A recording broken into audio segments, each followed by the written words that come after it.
welcome to day 7 of our January Challenge 2019. And we've spent the previous 6 days working on a really nice arrangement of Pure Imagination done by the marvellous Lauren Scott. And now what we're going to do is we're going to tackle the same piece but in a much fuller version that she's done. The right hand, well, the melody remains the same. The right hand fills out a little bit, but there's still a lot that's the same from what you've already learnt. The left hand gets more complicated and we add some lever changes, which really adds some beautiful sort of slight dissonances that then get resolved, and it really adds to the feeling. So do give it a go. What I will do is I'll play you the whole thing first of all, so that you can hear what's coming up and you can have a look and notice when I'm doing lever changes. It might help you decide if it's for you or not, or if you think, no, actually I'm going to give this a go, even though that looks like quite a lot going on. And also you can hear perhaps how the version you've already played would fit in really nicely with this. So first of all, I'm going to play it all the way through. Here we go. I'm in my 3 flats again, and I've just got an accidental F sharp, which is the F below middle C. I've got that preset. So here we go.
I slightly rearranged the ending there, with apologies to Lauren. So you can hear, or maybe you saw or heard, how I really did pull the time around a bit to help me to play it.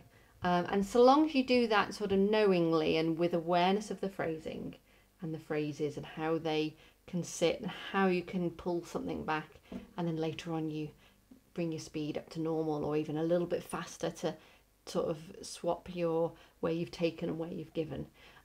It's perfectly fine to do that. It's not so easy to do that when you're playing with others, but as a solo piece then you can do that. So let's have a look at our first day, and I'm just thinking back to what we'd already done with it. I'm just going to have a quick look compared to yesterday. Sorry for this noise. Yeah, so there is some certain significant similarities to what we had done previously with the piece at the beginning. So what you've learnt before was, there's an F triad there, then this BDA, and here we have that A flat.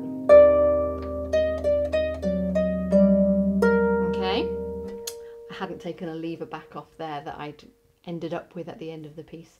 Something to be aware of if you are playing it through and then you're going back to the beginning. Remember to reset back to your original. Okay, so that's what we had learnt originally in our day 1. Now what we're going to do, top hand's the same, 4, 3, 1 and 2 on the C, the E, the G and B, and it's going to go like it did, and again. Okay, does that twice. Underneath that, instead of being an F triad, it's an F with a finger 4, C with a finger 2, and thumb reaching up to an A. That's the A below middle C. And then we play 4, 2, 1, and then 2 back onto the red. So instead of playing just 3 notes, we've got 4 notes. F, C, A, C. Okay? And then the next bar is the same notes that we did last time, where we had played B, D, A. But this time we go back again to where finger 2 was, B, D, A, D. Okay?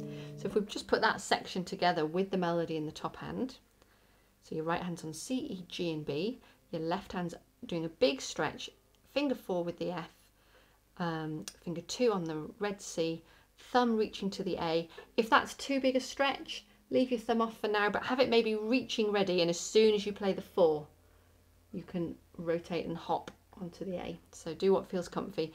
I'm capable of reaching the whole thing, so I get it securely on. So this would go 1, 2.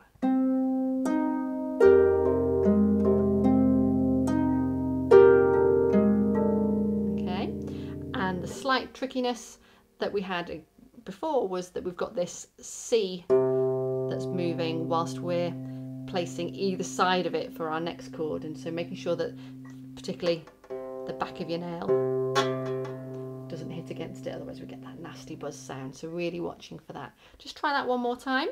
Right hand on C, E, G, B, left hand on bass F, finger 2 on the C, thumb reaching up to the A, either placed ready or ready to place when you get there. Here we go. 1, 2.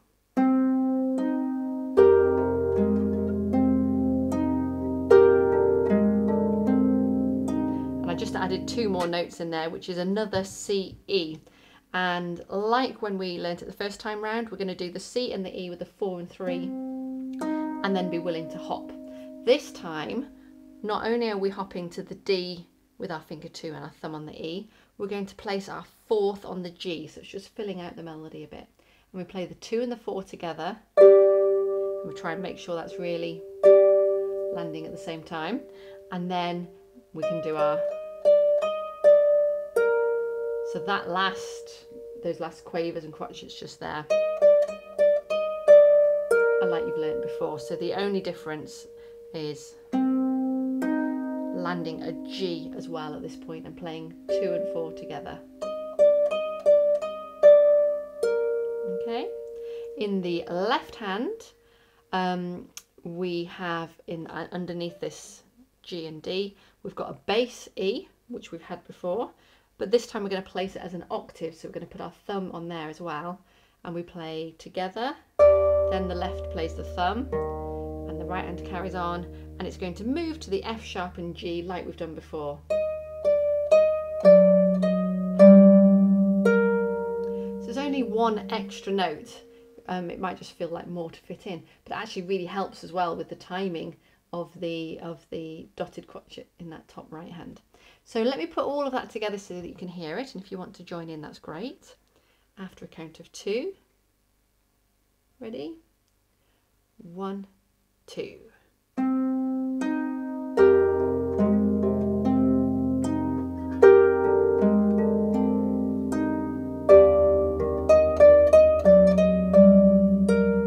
Well done. And just watch, if you're doing that final 4-3 where we don't have the 2-1 placed, that you still do a really neat finger 4 into your hand. So my thumb is still up.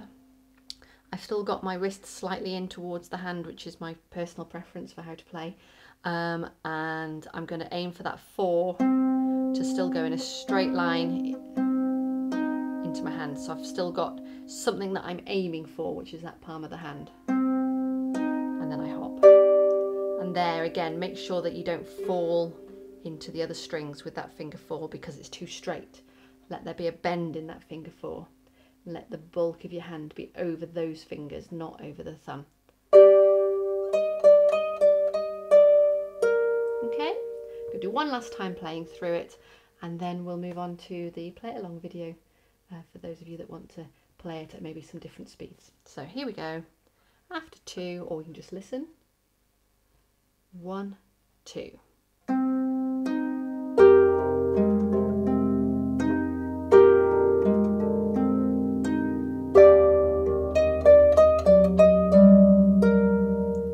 Brilliant, and I would damp at the end there, ready for tomorrow when I would still think a good left hand damp would be good. Okay, well done. Nothing too scary in there just yet. Lever changes aren't going to come in until day 9, so there's something good to know. So for today and tomorrow, it's just filling out more about what this left hand is doing. And once you get comfy with those patterns, that's great, because they will be in there again as we also add some levers.